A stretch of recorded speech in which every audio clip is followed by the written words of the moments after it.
Hi all, welcome to competitive cracker. ഞാൻ അഞ്ജലി കൃഷ്ണൻ.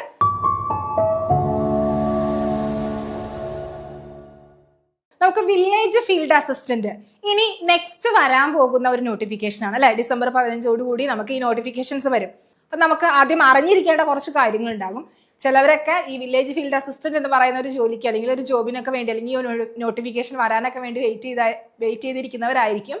അല്ലെങ്കിൽ ഒരു PSC നോട്ടിഫിക്കേഷനൊക്കെ എല്ലാവരും അപ്ലൈ ചെയ്യുന്നവരായിരിക്കും. അപ്പോൾ ഇവിടെ വില്ലേജ് ഫീൽഡ് അസിസ്റ്റന്റുമായിട്ട് റിലേറ്റ് ചെയ്ത് നമുക്ക് ഇതിന് മുന്നത്തെ കുറച്ച് വേക്കൻസീസുകൾ കാര്യങ്ങൾ എത്ര അഡ്വൈസ് പോയിട്ടുണ്ട് എന്നൊക്കെ ഒന്ന് നോക്കാം.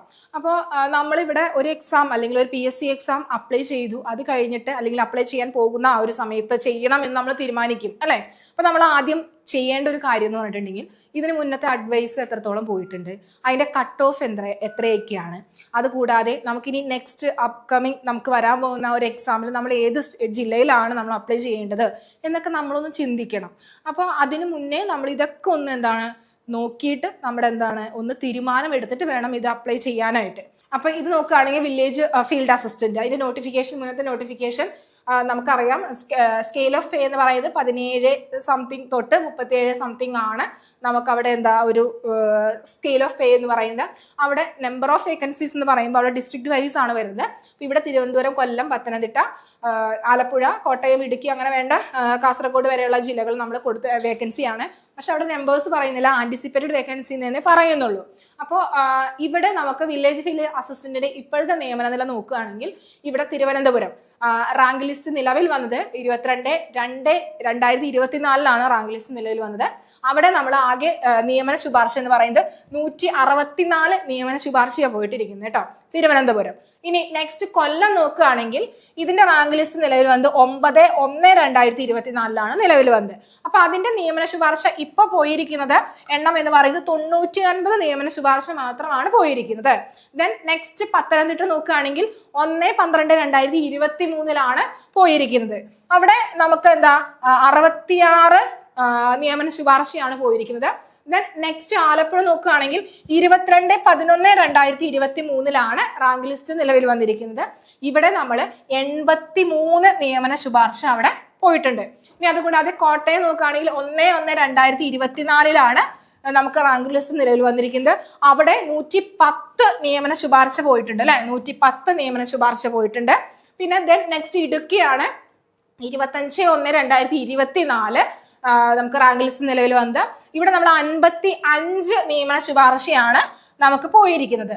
ഇനി എറണാകുളം നോക്കുകയാണെങ്കിൽ 22/12/2023 ആണ് റാങ്ക് ലിസ്റ്റ് നിലവിൽ വന്നത്. ഇവിടെ 174 നിയമന ശുപാർശയാണ് ഇവിടെ വരെ പോയിരിക്കുന്നത്. ഇനി നെക്സ്റ്റ് തൃശ്ശൂർ നോക്കുകയാണെങ്കിൽ നിലവിൽ വന്നത് 12/12/2023 198 നിയമന ശുപാർശയാണ് നമുക്ക് ഇവിടെ പോയിരിക്കുന്നത്, 198.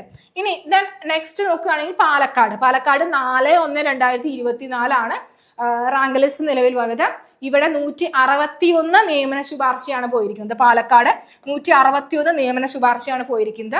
ദെൻ നെക്സ്റ്റ് മലപ്പുറം നോക്കുകയാണെങ്കിൽ 4/1/2024 നമുക്ക് റാങ്ക് ലിസ്റ്റ് നിലവിൽ വന്നിരിക്കുന്നത്. ഇവിടെ നമുക്ക് 159 നിയമന ശുപാർശയാണ് പോയിരിക്കുന്നത്. ദെൻ നെക്സ്റ്റ് കോഴിക്കോട് നോക്കുകയാണെങ്കിൽ 21/12/23 റാങ്ക് ലിസ്റ്റ് നിലവിൽ വന്നത്. ഇവിടെ 98 നിയമന ശുപാർശ മാത്രമാണ് പോയിരിക്കുന്നത്. ദെൻ വയനാട് നിയമന ശുപാർശ പോയിരിക്കുന്നത് 1/12/2023. ഇവിടെ നമ്മൾ നോക്കുകയാണെങ്കിൽ 25, ഏറ്റവും നമ്പേഴ്സ് ഓഫ് കുറവ് നമുക്ക് എവിടെയാ 25 ആണ് അല്ലെ, വയനാടാണ് അവിടെ ഏറ്റവും കുറവ് നിയമന ശുപാർശ പോയിരിക്കുന്നത്. ദെൻ കണ്ണൂര് നമുക്ക് 1/1/2024 നിലവിൽ വന്നു, 149 നിയമന ശുപാർശയാണ് പോയിരിക്കുന്നത്.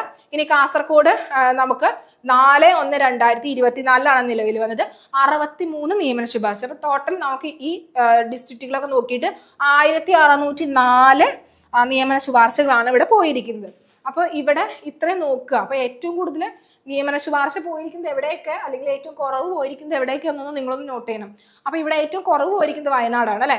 പിന്നെ ദെൻ അത് കഴിഞ്ഞിട്ട് നമുക്ക് ഇടുക്കിയാണ് 55. സാധാരണ കമ്പാരിറ്റീവ്ലി ഇടുക്കിയൊക്കെയാണ് ഏറ്റവും കുറവ് പോകുന്നത്. പക്ഷെ ഇവിടെ വയനാടാണ് ഇവിടെ ഏറ്റവും കുറവ് 25 വന്നിരിക്കുന്നത്. പിന്നെ അതുകൂടാതെ ഏറ്റവും കൂടുതൽ നോക്കുകയാണെങ്കിൽ നമുക്കിവിടെ എറണാകുളം കൂടുതലാണ്. ദെൻ നമുക്ക് തിരുവനന്തപുരത്തൊക്കെ കൂടുതലാണ് അവിടെ ഈ നിയമന ശുപാർശ പോയിരിക്കുന്നത്. അപ്പൊ ഇവിടെ AI സപ്ലിമെന്ററി 8 അതുകൂടാതെ OBC 318, വിശ്വകർമ്മ 434, അതുകൂടാതെ SIUC Nadar 415, Hindu Nadar supplementary 1, SCC supplementary 3, Dheevara 310, അതുകൂടാതെ EWS 311.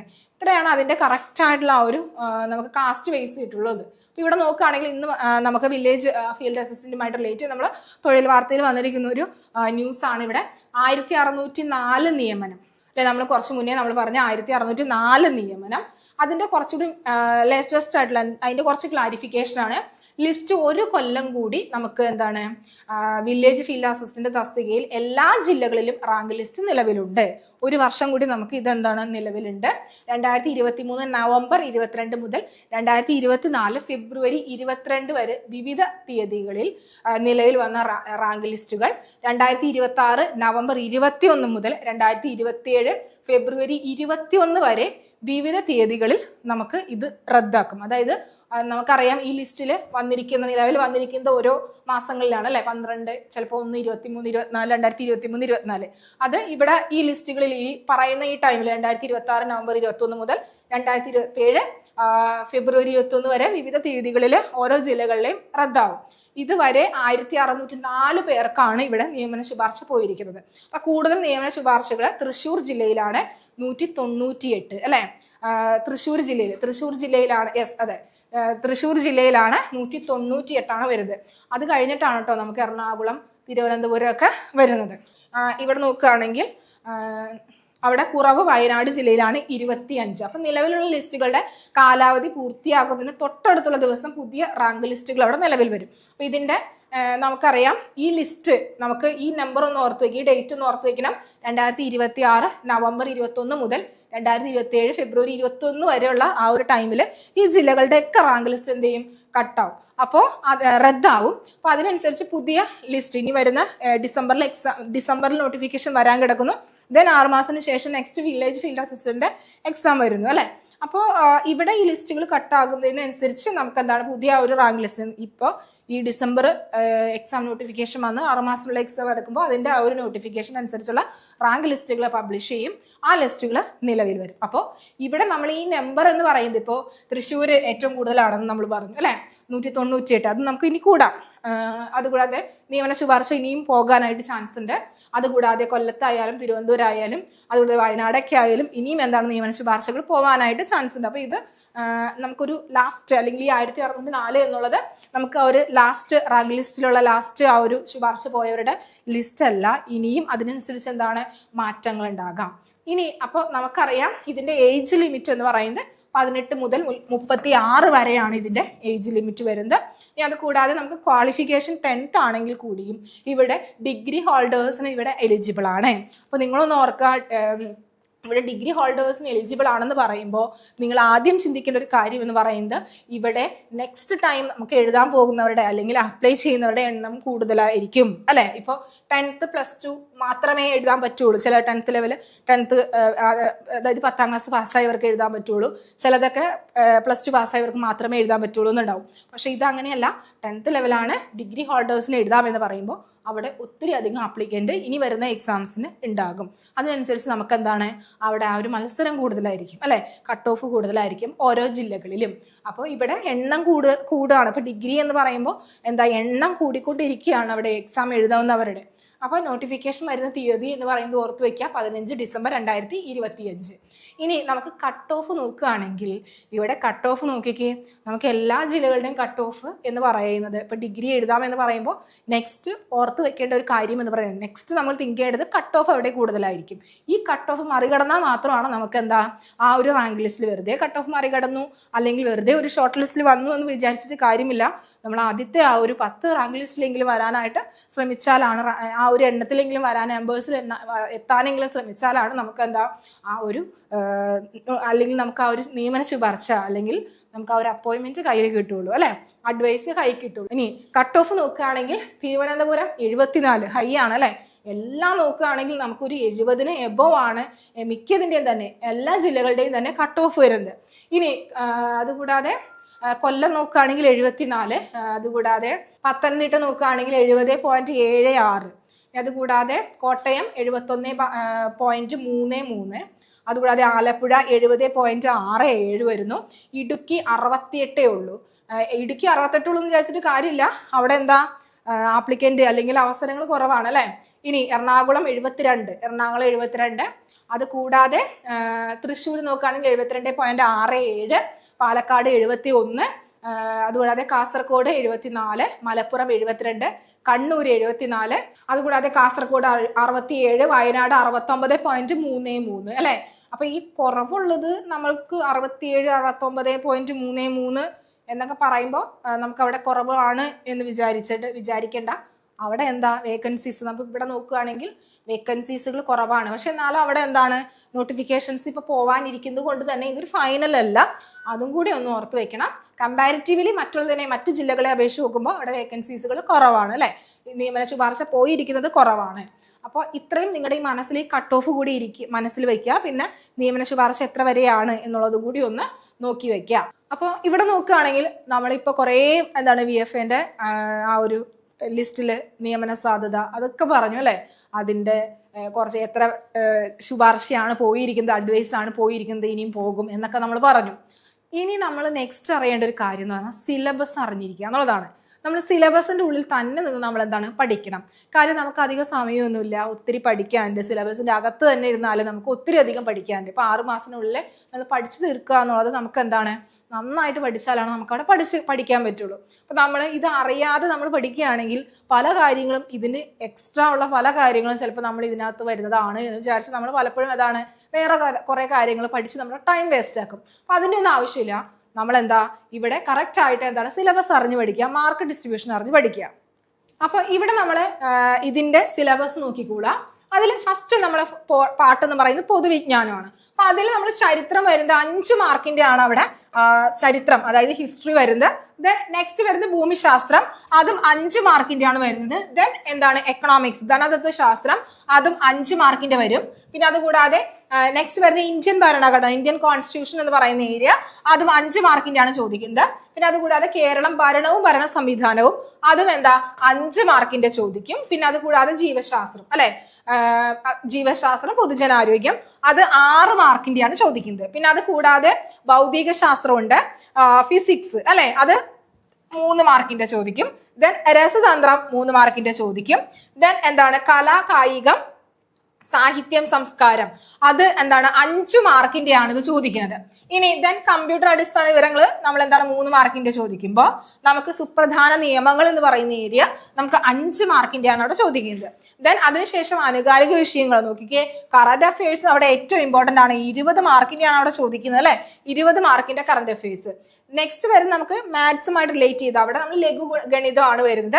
അത് കൂടാതെ മാനസിക ശേഷി നിരീക്ഷണ പാഠക പരിശോധന വരുന്നുണ്ട്, അത് 10 മാർക്കിന്റെ ചോദിക്കുന്നത് കേട്ടോ, 10 മാർക്കിന്റെ. ദെൻ ജനറൽ ഇംഗ്ലീഷ്, അത് 10 മാർക്കിന്റെ ചോദിക്കുമ്പോൾ നമുക്ക് പ്രാദേശിക ഭാഷകൾ, അതായത് മലയാളമാണ് നമ്മൾ മിക്കവാറും ഒപ്റ്റ് ചെയ്യുക അല്ലെ. അപ്പൊ മലയാളം നമുക്ക് 10 മാർക്കിന്റെ നമ്മൾ അവിടെ ചോദിക്കും.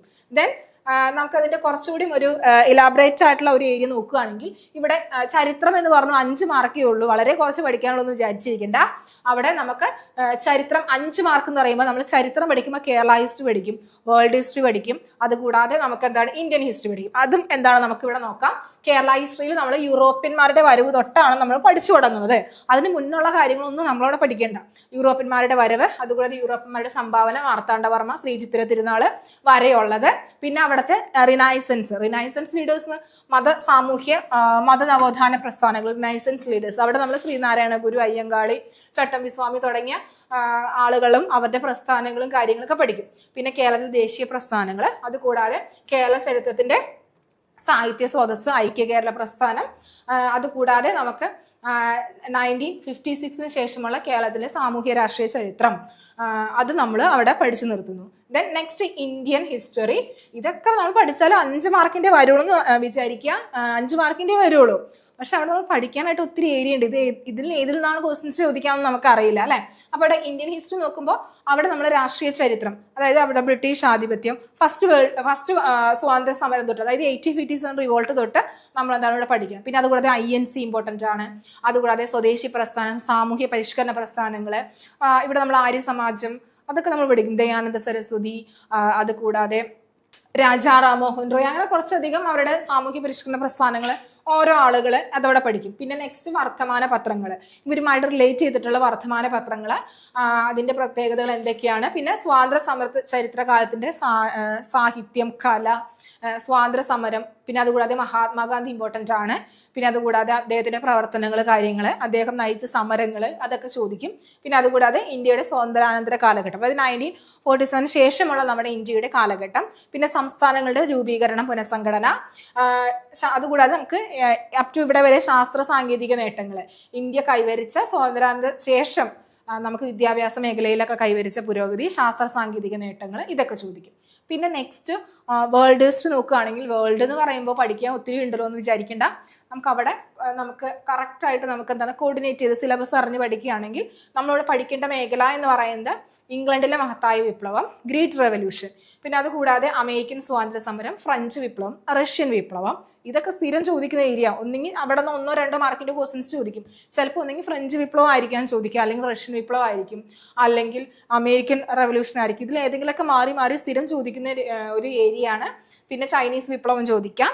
പിന്നെ സെക്കൻഡ് വേൾഡ് വാറിന് ശേഷമുള്ള നമുക്ക് കുറച്ച് രാഷ്ട്രീയ സാമൂഹ്യ ചരിത്രം, പിന്നെ UNO, യുണൈറ്റഡ് നേഷൻസ്, UNO, ഐക്യരാഷ്ട്ര സംഘടന, അത് ചോദിക്കും. പിന്നെ മറ്റ് അന്താരാഷ്ട്ര സംഘടനകൾ ഏതെല്ലാം എന്ന് ചോദിക്കും. ദെൻ നെക്സ്റ്റ് വരുന്നത് ഭൂമിശാസ്ത്രമാണ്. അതും 5 മാർക്കിന്റെ ചോദിക്കുമ്പോൾ ഇവിടെ നമ്മൾ പഠിക്കുന്നത് ഭൂമിശാസ്ത്രത്തിന്റെ അടിസ്ഥാന തത്വങ്ങൾ, അത് പഠിക്കും. പിന്നെ അതുകൂടാതെ ഭൂമിയുടെ ഘടന, സ്ട്രക്ചർ, അന്തരീക്ഷം, പാറ, ഭൗമോപരിതലം, ഇതൊക്കെ നമ്മൾ പഠിക്കും. അന്തരീക്ഷത്തിന് മർദ്ദം, കാറ്റ്, താപനില, ഋതു, ഇതൊക്കെ നമ്മളവിടെ പഠിക്കും. ദെൻ നെക്സ്റ്റ് വരുന്നത് ഇന്ത്യൻ ഹിസ്റ്ററിയാണ്. അവിടെ നമ്മൾ ഭൂപ്രകൃതി, ഇന്ത്യയുടെ സംസ്ഥാനങ്ങൾ, അവിടെ സവിശേഷത, നദി, ഉത്തരമഹാസമതലം, അതുകൂടാതെ ഹിമാലയം, ഉത്തരപർവ്വത മേഖല, ഉപദ്വീപീയ പീഠഭൂമി, അങ്ങനെ കുറച്ച് കാലാവസ്ഥ, സസ്യപ്രകൃതി, കൃഷി, വ്യവസായം, ധാതുക്കൾ, ഊർജ്ജ സ്രോതസ്സുകൾ, ഗതാഗത സംവിധാനം, ഇതൊക്കെ നമ്മളവിടെ പഠിക്കും. പിന്നെ നെക്സ്റ്റ് കേരള ജോഗ്രഫിയിലേക്ക് വരുമ്പോഴും ഇവിടെ ഭൂപ്രകൃതി, ജില്ലകൾ, സവിശേഷതകൾ, നദികൾ, കാലാവസ്ഥ, വന്യജീവി, കൃഷി, ഗവേഷണ സ്ഥാപനങ്ങൾ, ഇതൊക്കെ വ്യവസായം, ഇതും അവിടെ നമ്മൾ റോഡ്, ജലഗതാഗതം, റെയിൽ, ഇതൊക്കെ നമ്മളവിടെ കേരള ജോഗ്രഫിയിൽ പഠിക്കും. ദെൻ നെക്സ്റ്റ് വരുന്നതാണ് എക്കണോമിക്സ്. അതും 5 മാർക്കിന്റെ ആണ്. അവിടെ നമ്മുടെ ഇന്ത്യയുടെ സാമ്പത്തിക രംഗവുമായിട്ട് റിലേറ്റ് ചെയ്താണ് പഠിക്കുന്നത്. അവിടെ പഞ്ചവത്സര പദ്ധതികൾ ഇമ്പോർട്ടൻ്റ് ആണ്, സ്ഥിരം ചോദിക്കുന്നതാണ്. പ്ലാനിംഗ് കമ്മീഷൻസ് അത് ചോദിക്കും. നീതി ആയോഗൊക്കെ നമ്മൾ സ്ഥിരം PSCയിൽ ചോദിക്കുന്ന ഏരിയ ആണ്. പിന്നെ നവസാമ്പത്തിക പരിഷ്കാരങ്ങൾ, ധനകാര്യ സ്ഥാപനങ്ങൾ, കാർഷിക വിളകൾ, ധാതുക്കൾ, ഹരിത വിപ്ലവം, ഇതൊക്കെ ചോദിക്കും. ദെൻ നെക്സ്റ്റ് വരുന്നത് ഇന്ത്യൻ ഭരണഘടന. അതും 5 മാർക്കിന്റെ ആണ്. Indian constitution. അവിടെ നമ്മൾ ഒത്തിരി അങ്ങനെ വലിച്ചുവരി പഠിക്കേണ്ട. നമുക്ക് നിയമനിർമ്മാണ സമിതി, ആമുഖം, പൗരത്വം, മൗലിക അവകാശങ്ങൾ, നിർദ്ദേശക തത്വങ്ങൾ, directive principles of state policy, fundamental rights, fundamental duties, ഇതൊക്കെ നമ്മൾ പഠിക്കണം. അതുകൂടാതെ നമുക്ക് പ്രധാനപ്പെട്ട ഭരണഘടന ഭേദഗതികൾ 42, 44, 52, 73, 74, 86, 91, ഇതൊക്കെ നമ്മൾ അവിടെ പഠിക്കണം. പിന്നെ അത് കൂടാതെ നമുക്ക് പഞ്ചായത്ത് രാജ് പഠിക്കാനുണ്ട്. പിന്നെ ഭരണഘടനാ സ്ഥാപനങ്ങൾ, അവയുടെ ചുമതല, union list, concurrent list, state list, ഇതൊക്കെ നമ്മൾ അവിടെ നോക്കും. പിന്നെ ദെൻ നെക്സ്റ്റ് വരുന്നത് ഇവിടെ കേരളവും ഭരണവും ഭരണഘടനാ സംവിധാനവും, അത് 5 മാർക്കിന്റെ ആണെന്ന് പറഞ്ഞു അല്ലെ. അപ്പൊ ഇവിടെ 5 മാർക്കിൽ ഉൾപ്പെടുത്തേണ്ട ഏതൊക്കെയാണ്? കേരളത്തിലെ സംസ്ഥാന സിവിൽ സർവീസ്, ഭരണഘടന സ്ഥാപനങ്ങൾ, വിവിധ കമ്മീഷൻസുകൾ, അവിടുത്തെ സാമ്പത്തിക സാമൂഹികമായിട്ടുള്ള വാണിജ്യ ആസൂത്രണ അടിസ്ഥാന വിവരങ്ങൾ, ദുരന്ത നിവാരണ അതോറിറ്റി, തണ്ണീർത്തട സംരക്ഷണം, ഇതൊക്കെ നമ്മൾ അവിടെ നോക്കും. പിന്നെ നെക്സ്റ്റ് വരുന്നത് സയൻസ് ബേസ് ചെയ്തിട്ടാണ് ജീവശാസ്ത്രം, പൊതുജനാരോഗ്യം, അത് 6 മാർക്കിന്റെ അവിടെ ചോദിക്കും. ഇവിടെ നമുക്ക് മനുഷ്യന്റെ ശരീരത്തിനെ പറ്റിയുള്ള അറിവ്, ജീവകങ്ങൾ, ധാതുക്കൾ, അവയുടെ അപര്യാപ്ത രോഗങ്ങൾ പഠിക്കും. സാംക്രമിക രോഗങ്ങൾ, രോഗകാരികൾ പഠിക്കും.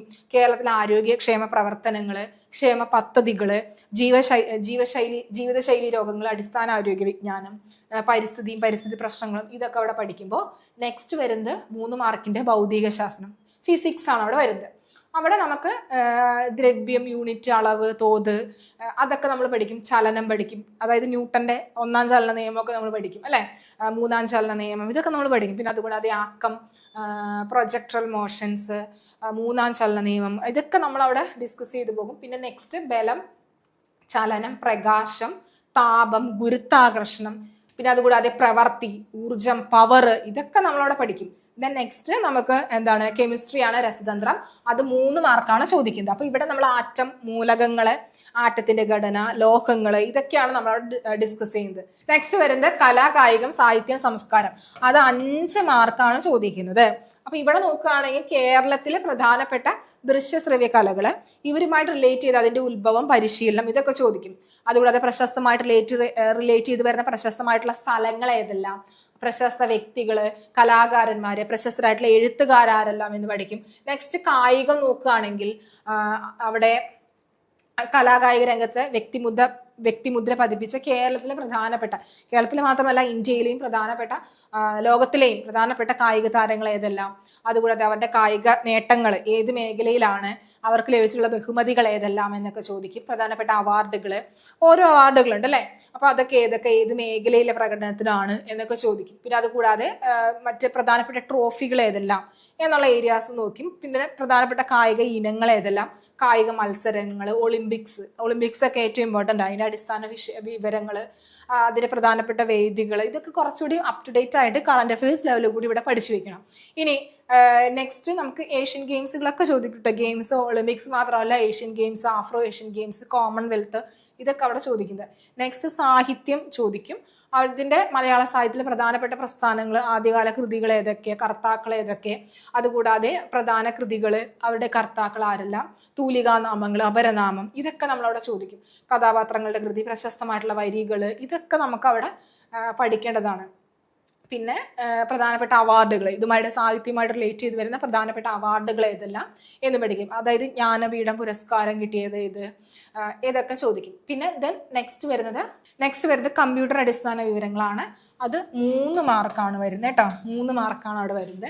ഇവിടെ എന്താണ് ഹാർഡ്വെയർ, സോഫ്റ്റ്വെയർ എന്താണ്, അതുകൂടാതെ കമ്പ്യൂട്ടർ നെറ്റ്വർക്ക്സുകൾ എന്താണ്, അതുകൂടാതെ ഇന്റർനെറ്റ്, ഇതെല്ലാം നമ്മളിവിടെ പഠിക്കും. പിന്നെ നെക്സ്റ്റ് വരുന്നത് സുപ്രധാന, പിന്നെ അത് കൂടാതെ ഇവിടെ കമ്പ്യൂട്ടർ നെറ്റ്വർക്ക്, ഇന്റർനെറ്റ് പഠിച്ചു.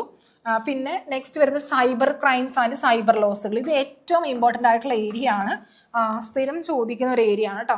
ദെൻ നെക്സ്റ്റ് വരുന്നത് സുപ്രധാന നിയമങ്ങൾ, അത് 5 മാർക്കിൻ്റെയാണ്. പ്രധാനമായിട്ടും ആക്റ്റുകളാണ്, അതായത് റൈറ്റ് ടു ഇൻഫർമേഷൻ ആക്റ്റുകൾ, അതുകൂടാതെ പ്രൊട്ടക്ഷൻ കൺസ്യൂമേഴ്സ് ആക്റ്റുകൾ, അങ്ങനെ കുറച്ചധികം ആക്റ്റുകൾ, law of the protection of the, അങ്ങനെ കുറച്ചധികം സെഷൻസുകൾ കാര്യങ്ങളവിടെ പഠിക്കണം. അങ്ങനെ കുറച്ച് protection and safeguards of the children, ഇതൊക്കെ നമ്മളവിടെ പഠിക്കണം. അപ്പോൾ ഇവിടെ എന്താണ് പോക്സോ ആക്ട്, അതൊക്കെ എന്തൊക്കെ എന്നുള്ള കാര്യങ്ങൾ ഇതുമായിട്ട് റിലേറ്റ് ചെയ്തിട്ടുള്ള എത്ര ആക്റ്റുകളുടെ കാര്യങ്ങളൊക്കെ അവിടെ പഠിക്കുക. ദെൻ നെക്സ്റ്റ് വരുന്നത് ആനുകാലിക വിഷയങ്ങൾ, 20 മാർക്കിൻ്റെയാണ് കറണ്ട് അഫയേഴ്സ് വരുന്നത്. അപ്പോൾ ഇവിടെ നമുക്ക് കറണ്ട് അഫയേഴ്സ് വരുമ്പോൾ അവിടെ ലഘുഗണിതം, മാനസിക ശേഷി, നിരീക്ഷണ പാഠക പരിശോധന, ഇതൊക്കെ നമ്മളവിടെ പഠിക്കും.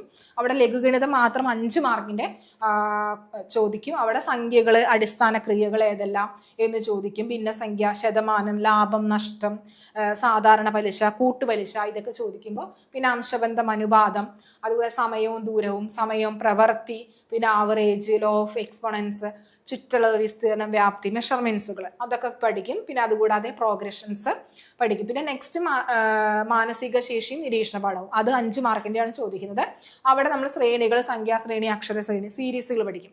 പിന്നെ പ്രോബ്ലംസ് ഓൺ ദ മാത്തമാറ്റിക്സ്, സയൻസുകൾ പഠിക്കും. പിന്നെ അതുകൂടാതെ ഓഡ് മാൻ ഔട്ട്, അങ്ങനെ കുറച്ചധികം കോഡിങ്, ഡീകോഡിങ്, ഫാമിലി റിലേഷൻസുകൾ, സെൻസ് ഓഫ് ഡയറക്ഷൻസ്, അങ്ങനെ കുറച്ചധികം കാര്യങ്ങൾ, നമ്മുടെ time and angles, clock, reflections, ഇതൊക്കെ നമ്മളവിടെ പഠിച്ചു പോകും.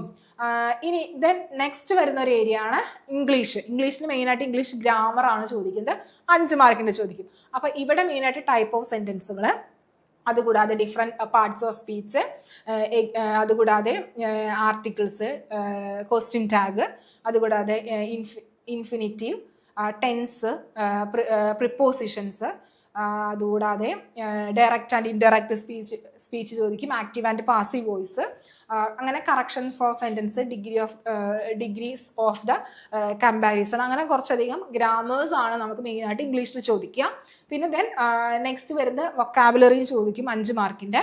അവിടെ singular and plural, changes of gender, collective നൗൺസുകൾ, വേർഡ്സ് ഫോർമേഷൻ, കോമ്പൗണ്ട് വേർഡ്സുകൾ, synonyms, antonyms, phrasal verbs, foreign words, one word substitutions, words often confused, അങ്ങനെ കുറച്ചധികം വൊക്കാബുലറീസ് ബേസ് ചെയ്തിട്ടുള്ള ക്വസ്റ്റ്യൻസും 5 മാർക്കിൻ്റെ അവിടെ ചോദിക്കും. ദെൻ നെക്സ്റ്റ് വരുന്നത് പ്രാദേശിക ഭാഷ, നമുക്ക് മലയാളമാണ്, 10 മാർക്കിനാണ് ചോദിക്കുന്നത്. അവിടെ പദശുദ്ധി, വാക്യശുദ്ധി, പരിഭാഷ, ഒറ്റപ്പദം, പര്യായം, വിപരീതം, ശൈലികൾ, അങ്ങനെ കുറച്ചധികം കാര്യങ്ങളവിടെ പഠിക്കും. സ്ത്രീലിംഗം, പുല്ലിംഗം, വചനം, പിരിച്ചെഴുതുക, ഇതൊക്കെ നമ്മളവിടെ ചോദിക്കും. അപ്പോൾ ഇങ്ങനെ ആണ് നമുക്കവിടെ എന്താണ് ക്വസ്റ്റ്യൻസുകൾ വരുന്നത്. പിന്നെ നമുക്ക് കന്നഡ, അതുകൂടാതെ സ്പെഷ്യൽ സബ്ജക്റ്റ് മലയാളം ഒപ്റ്റ് ചെയ്യാൻ പറ്റും അല്ലേ. അപ്പോൾ ഇങ്ങനെയാണ് നമുക്കിവിടെ ക്വസ്റ്റ്യൻസുകൾ സിലബസ് വരുന്നത്. അപ്പം ഇത്രയാണ് നമുക്ക് ഈ സിലബസിനുള്ളിൽ നിന്ന് വേണം നമുക്ക് പഠനം തുടങ്ങാനായിട്ട്. അപ്പം ഇവിടെ നമുക്ക് വില്ലേജ് ഫീൽഡ് അസിസ്റ്റന്റിന്റെ നോട്ടിഫിക്കേഷൻ നമുക്ക് വരും അല്ലേ. നമുക്ക് നോട്ടിഫിക്കേഷൻ വന്നതിന് ശേഷം പഠിക്കാനിരിക്കാം. ചിലരൊക്കെ വിചാരിക്കും ഡിസംബർ 15-ാം തീയതി കഴിഞ്ഞിട്ട് നമുക്ക് പഠിക്കാനിരിക്കാം, അല്ലെങ്കിൽ നോട്ടിഫിക്കേഷൻ വന്നു കഴിഞ്ഞിട്ട് ഇനി കുറച്ച് സമയം കൂടി ബാക്കിയുണ്ട്, ഇനി എക്സാം ഡേറ്റ് വരട്ടെ എന്നിട്ട് പഠിക്കാനിരിക്കുക എന്നൊക്കെ നമുക്ക് പല തോട്ടുകൾ നമ്മുടെ മനസ്സിലേക്ക് വരും. പക്ഷെ അങ്ങനെയൊന്നും വേണ്ട. നമുക്കറിയാം ഇപ്പം കട്ട് ഓഫിൻ്റെ നിലവാരമൊക്കെ അറിയാം. അതുകൂടാതെ എത്ര വേക്കൻസീസ് ആണ് പോയിരിക്കുന്നത്. അപ്പോൾ പലർക്കും ഉണ്ട് നമ്മുടെ സ്വന്തം ജില്ലയിൽ അപ്ലൈ ചെയ്യാനായിട്ട് ആഗ്രഹമുള്ള ഒത്തിരി പേരും. നമുക്ക് ജില്ല വിട്ട് പോകാൻ താല്പര്യമില്ലാത്തവരുണ്ട്. ചിലർ നമുക്ക് ഈ ഇത് നോക്കിയിട്ട് അല്ലെങ്കിൽ കട്ട് ഓഫും കാര്യങ്ങളൊക്കെ നോക്കി അപ്ലൈ ചെയ്യുന്നവരുണ്ടാകും. ഓക്കെ ഫൈൻ, അങ്ങനെയുള്ളവർ കുഴപ്പമില്ല. പക്ഷെ ചിലവർക്ക് ജില്ല വിട്ട് പോകാൻ പറ്റാത്ത സാഹചര്യമൊക്കെ ഉണ്ടാവും. അപ്പോൾ അങ്ങനെയുള്ളവർ ഇപ്പോൾ അവിടെ വേക്കൻസീസ് കുറവാണെങ്കിൽ കൂടിയും നമുക്ക് അവിടെ ആ ജില്ല അപ്ലൈ ചെയ്യാതിരിക്കാൻ പറ്റില്ല അല്ലേ. നമ്മുടെ ആ ചിലവരുടെയൊക്കെ അവസ്ഥ അനുസരിച്ച് നമുക്ക് ആ ഒരു ജില്ല അപ്പോൾ കുറവാണ്, ഇപ്പം ഞാൻ വയനാട്ടുകാരാണ്, അല്ലെങ്കിൽ അവിടെ വേക്കൻസി കുറവാണ്, പക്ഷെ എനിക്ക് പുറത്തേക്ക് അല്ലെങ്കിൽ വേറെ ജില്ലയിലേക്ക് പോകാനായിട്ടുള്ള ചാൻസ് ഇല്ല, അല്ലെങ്കിൽ അതിനുള്ള അവസരമില്ല, അല്ലെങ്കിൽ അതിന് പറ്റില്ല, നമ്മുടെ ഫാമിലി സിറ്റുവേഷൻ അങ്ങനെയൊക്കെയാണ് എന്നൊക്കെ. അപ്പോൾ എനിക്ക് വയനാട് അപ്ലൈ ചെയ്തേ മതിയാവൂ, അങ്ങനെ അതായി പറ്റുള്ളൂ എന്നുണ്ടാവും. അപ്പോൾ അവരെന്ത് ചെയ്യണം, കുറച്ചുകൂടി ഡീപ്പായിട്ട് പഠിക്കുക. ഇപ്പോൾ ആ ഒരു നമ്പർ ഇപ്പം എത്ര വേക്കൻസി ആണോ അതിനുള്ളിൽ നമ്മൾ വരാനായിട്ട് ശ്രമിക്കുകയല്ല, വന്നിരിക്കണം. അപ്പോൾ അതിനനുസരിച്ച് നമ്മൾ നോട്ടിഫിക്കേഷൻ വന്നതിന് ശേഷമോ അല്ലെങ്കിൽ എക്സാം ഡേറ്റ് വന്നതിന് ശേഷമോ പഠിച്ചിട്ട് കാര്യമില്ല. നമ്മളവിടെ ഇപ്പോഴേ തൊട്ടേ നമ്മുടെ ആ ഒരു എയിം സെറ്റ് ചെയ്യണം. നമുക്കറിയാം നമ്മുടെ BScയുടെ ആ ഒരു സിലബസ് എന്ന് പറയുമ്പോൾ നമുക്ക് അവിടെ ഒത്തിരി അധികം syllabus, general knowledge, current affairs, അങ്ങനെ ഒത്തിരി അധികം കാര്യങ്ങൾ പഠിക്കാനുണ്ട് അല്ലേ. മാത്സ് ആയാലും ഇംഗ്ലീഷൊക്കെ ആയാലും നമ്മുടെ ആ ഒരു PScയുടെ സിലബസ് അനുസരിച്ച് നമുക്ക് ഒത്തിരി പോയിന്റ്സുകൾ അവിടെ പഠിച്ചെടുക്കാനുണ്ട്. അപ്പോൾ ഇവിടെ നമ്മൾ ഒരു റാങ്ക് ഫയലോ അല്ലെങ്കിൽ മറ്റുള്ള സബ്ജക്റ്റ് മറ്റുള്ള ഒരുപാട് നമുക്ക് സോഴ്സസ് ഉണ്ടാവും പഠിക്കാനായിട്ട്. അപ്പോൾ അതൊക്കെ വെച്ച് പഠിക്കാനിരിക്കുകയാണെങ്കിൽ നമ്മൾ ചിലപ്പോൾ എവിടെ എത്തില്ല. പക്ഷെ നമ്മൾ പഠിക്കുമ്പോൾ ആ സിലബസിനെ ബേസ് ചെയ്തിട്ട് വരുന്ന ഏരിയാസുകൾ നോക്കി അല്ലെങ്കിൽ ആ കണ്ടന്റിനെ ബേസ് ചെയ്ത് പഠിച്ചാലാണ് നമുക്ക് അവിടെ ആ ഒരു രീതിയിലേക്ക് എത്താനായിട്ട് പറ്റുള്ളൂ. ആ ഒരു VFA എന്നുള്ള ആ ഒരു ഇതിനകത്തേക്ക്, അല്ലെങ്കിൽ ആ ഒരു അതിൻ്റെ സബ്ജക്റ്റിനുള്ളിൽ നിന്നുകൊണ്ട് തന്നെ നമ്മളവിടെ പഠിക്കണം. അല്ലാതെ നമ്മൾ മറ്റുള്ളതിനെയൊക്കെ ആശ്രയിച്ച് പഠിക്കുകയാണെങ്കിൽ നമുക്ക് ആ ഒരു ചെറിയ ആ ഒരു അല്ലെങ്കിൽ നമ്മൾ ഒത്തിരി പരത്തി അല്ലെങ്കിൽ നമുക്ക് സിലബസിന് പുറത്തുള്ള കാര്യങ്ങളൊക്കെ ചിലപ്പോൾ പഠിക്കും. നമ്മുടെ അറിവില്ലായ്മ കൊണ്ട് നമ്മൾ പല പോർഷൻസുകൾ നമ്മൾ പഠിച്ചു പോയി. ഇല്ലാത്ത പല കാര്യങ്ങളും അല്ലെങ്കിൽ ഇമ്പോർട്ടൻ്റ് ഇല്ലാത്ത പല കാര്യങ്ങളും നമ്മൾ പഠിച്ചു. അപ്പോൾ ഇവിടെ നമ്മൾ VFA അല്ലെങ്കിൽ ആ സിലബസ് അനുസരിച്ച് കറക്റ്റായിട്ട് പഠിക്കണം. പിന്നെ അതുകൂടാതെ ചില ആളുകളൊക്കെ ഉണ്ട് കറക്റ്റായിട്ടുള്ള ടൈം ടേബിൾ പഠിക്കുന്നവരുണ്ട് അല്ലേ. അതായത് ഇപ്പോൾ ഇന്ന ദിവസം ഇന്ന പോർഷൻസ് തീർക്കണം, ഇന്ന ദിവസം ഇന്ന പോർഷൻസ് ഇത്ര മണിക്കൂറിന് തീർക്കണം എന്ന് വിചാരിക്കുന്നവരുണ്ടാവും. അപ്പോൾ ഇവിടെ നമുക്ക് ടൈം ടേബിളും അവിടെ ഇമ്പോർട്ടൻ്റ് ആണ്. നമുക്ക് ആ ഒരു സിലബസ് അറിഞ്ഞ് സിലബസിനുള്ളിൽ പഠിക്കുക എന്നുള്ളതും, അത് കൂടാതെ നമ്മളിവിടെ കറക്റ്റായിട്ട് ആ ഒരു സിലബസിന് അല്ലെങ്കിൽ ആ ഒരു ടൈം ടേബിൾ ബേസ് ചെയ്ത് പഠിക്കുക എന്നുള്ളതും അവിടെ ഇമ്പോർട്ടൻ്റ് ആണ്. അപ്പോൾ ഇവിടെ ചെയ്യേണ്ട ഒരു കാര്യം എന്ന് പറഞ്ഞിട്ടുണ്ടെങ്കിൽ നമുക്ക് ഇവിടെ കോമ്പറ്റേറ്റീവ് ക്രാക്കറിൽ പുതിയൊരു കോഴ്സ്, VFAയുടെ കോഴ്സ് വരാനിരിക്കുന്ന കോഴ്സിനെ ബേസ് ചെയ്തിട്ട് പുതിയൊരു ബാച്ച് സ്റ്റാർട്ട് ചെയ്യുന്നുണ്ട്. ഇവിടെ നമുക്ക് സിലബസ് ബേസ് ചെയ്ത് ടൈം ടേബിൾ ബേസ് ചെയ്തിട്ട് ഗ്രൂപ്പിലൊരു മെൻറ്ററിൻ്റെ സഹായത്തോടു കൂടിയാണ് പഠിക്കുന്നത്. ഇവിടെ നമുക്ക് സിലബസിനെ ബേസ് ചെയ്തിട്ടുള്ള ഒരു റെക്കോർഡിംഗ് ക്ലാസ്സസുകളും അതിൻ്റെ പ്ലസ് PDF നോട്ട്സുകൾ, അതിൻ്റെ മോഡൽ എക്സാംസുകൾ, പിന്നെ അത് കൂടാതെ നമുക്ക് വീക്കിലി എക്സാംസുകൾ വരുന്നുണ്ട്. വീക്കിലി എല്ലാ സബ്ജക്റ്റും പഠിച്ച സബ്ജക്റ്റിനെ ബേസ് ചെയ്തിട്ടായിരിക്കും നമുക്ക് എക്സാം വരുന്നത്. അതുകൂടാതെ നമുക്ക് എല്ലാ സബ്ജക്റ്റും ഉൾക്കൊള്ളിച്ചു കൊണ്ടുള്ള ലൈവ് ക്ലാസ്സുകൾ, അതും നിങ്ങൾക്ക് അഫോർഡബിൾ ആയിട്ടുള്ള ഒരു ടൈം, അതായത് നമുക്ക് പലരും ഇതിൽ ജോലി ചെയ്യുന്നവരുണ്ടാകും, അല്ലെങ്കിൽ പഠിക്കുന്നവരുണ്ടാകും. അപ്പോൾ അവിടെ നമ്മൾ രാത്രി ടൈമുകളിൽ പറ്റാവുന്ന ആ ഒരു അഫോർഡബിൾ ആയിട്ടുള്ള ഒരു ടൈം, അല്ലെങ്കിൽ രാവിലെ ഏർലി മോർണിംഗ് ആയിരിക്കും ചിലപ്പോൾ നൈറ്റ് ആയിരിക്കും ഒക്കെ ജോലി ചെയ്യുന്നവർക്കൊക്കെ എളുപ്പം. അപ്പോൾ അവരെ കൂടി എന്താണ് കണക്കിലെടുത്തുകൊണ്ട് നമുക്ക് ഈ ഒരു ടൈമുകളിൽ അഫോർഡബിൾ ആയിട്ടുള്ള ടൈമുകളിലായിരിക്കും നമുക്ക് ലൈവ് ക്ലാസ്സുകൾ വരുന്നത്. പിന്നെ അത് കൂടാതെ എക്സാം എടുക്കുമ്പോൾ നമുക്ക് എക്സ്ട്രാ ലൈവ് ക്ലാസ്സുകളും അതുകൂടാതെ PYQ സെഷൻസുകളും അതുകൂടാതെ എക്സ്ട്രാ എക്സാംസുകളും ഒക്കെ നമുക്കിവിടെ അവൈലബിൾ ആണ്. അപ്പോൾ കൂടുതൽ വിവരങ്ങൾക്ക് കോൺടാക്ട് ചെയ്യുക 8590202323 എന്ന് പറയുന്ന നമ്പറിൽ. വീഡിയോ ഇഷ്ടമായെങ്കിൽ നിങ്ങൾ ലൈക്ക് ചെയ്യുക, ഷെയർ ചെയ്യുക, സബ്സ്ക്രൈബ് ചെയ്യുക. അപ്പോൾ ഒന്നുകൂടി പറയുകയാണ്, നമുക്ക് നോട്ടിഫിക്കേഷൻ വന്നല്ലെങ്കിൽ എക്സാം ഡേറ്റ് വന്നിട്ട് പഠിക്കാനിരിക്കുകയാണെങ്കിൽ നമുക്കിത് എങ്ങും എത്തില്ല. അപ്പോൾ ഇപ്പോഴേ തൊട്ടേ പഠിച്ചു തുടങ്ങാം. അപ്പോൾ ജോയിൻ ചെയ്യുക. Thank you.